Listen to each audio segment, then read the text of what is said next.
Rob. When I first got into Doctor Who, Christopher Eccleston was just leaving the show, so for the longest time I kind of overlooked the Ninth Doctor, plus I wasn't really that interested in the character side of the show and was more interested in the fantasy element.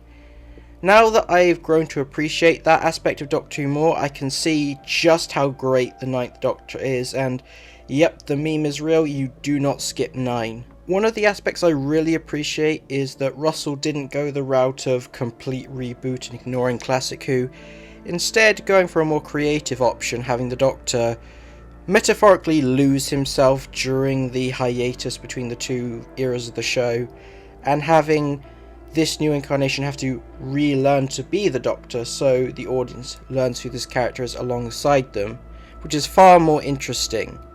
And it also served as a way to slowly introduce the idea of Doctor Who being more emotionally driven, as his initial dismissal of wanting to talk about the Time War and how it affected him is a clear demonstration of how bottling up all that angst was a really bad idea, and it was worth having him open up his emotions about it.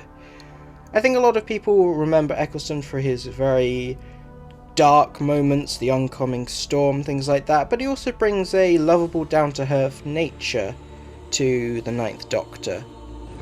Are you a copper? Of course I'm not a copper. What's a copper gonna do with you lot anyway? Arrest you for starving? Honestly, if someone just watched Series 1 and was satisfied with that, I wouldn't be surprised, because it is such a perfect, albeit flawed, season.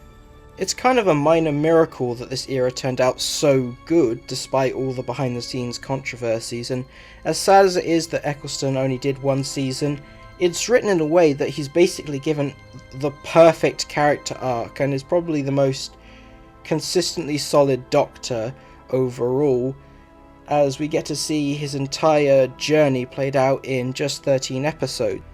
I know a lot of people are mixed on his return in Big Finish, as it could potentially risk damaging his already great TV work, but any opportunity to get more of the Ninth Doctor as played by Christopher Eccleston is greatly appreciated by me.